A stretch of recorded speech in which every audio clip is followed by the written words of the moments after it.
Queue న్యూస్లో పనిచేయటకు senior video editors కావాలను సంప్రదించవలసిన నెంబర్లు 8688960884. కాక కథ కంచికి కాళేశ్వరం పాపం పండినట్టే. కాక కథ కంచికి అందరు పోయి ఫామ్ హౌస్ లో ఉండాలి.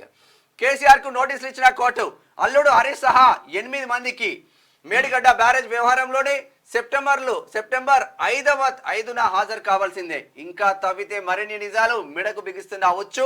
మిగిలిన బ్యారేజ్ల వ్యవహారం బట్టబయలయ్యే అవకాశం. ఊచలు లెక్క పెట్టే ముహూర్తం ఎప్పుడు? లెక్క పెట్టరా అని చూడాలి. మరి లెక్క పెట్టకపోతే లెక్క పెట్టియాలి.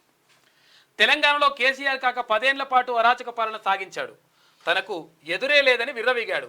కేసీఆర్, కేటీఆర్, హరీష్, కవితక్క, ఇక సంతోష్ ఇలా చెప్పుకుంటూ పోతే ఒక్కొక్కరిది ఒక్కో దొంగ గాదా. ఇది బాగుంది కదా. 10 ఏళ్ల పాటు అందిన కాడికి దంచుకొని రాష్ట్రాన్ని లూటీ చేసిండ్రు. ప్రధానంగా కాళేశ్వరం ప్రాజెక్టు మాటన ఏకంగా 1,00,000 కోట్ల రూపాయలను బూడిదలో పోసిన పన్నీర్ చందంగా మార్చారు. అయితే కానీ కేసీఆర్ చేసిన కాళేశ్వరం పాపం పండింది.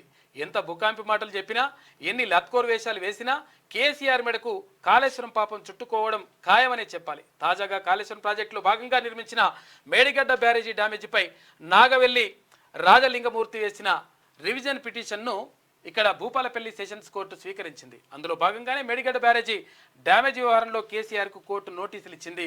భూపాలపల్లి ప్రిన్సిపల్ సెషన్స్ కోర్టు ఈ నోటీసులు జారీ చేసింది. కాక మరి పరిస్థితి ఏందనేది చూడాలి. క్యూ న్యూస్లో పనిచేయటకు సీనియర్ వీడియో ఎడిటర్స్ కావాలను సంప్రదించవలసిన నెంబర్లు 8688960884.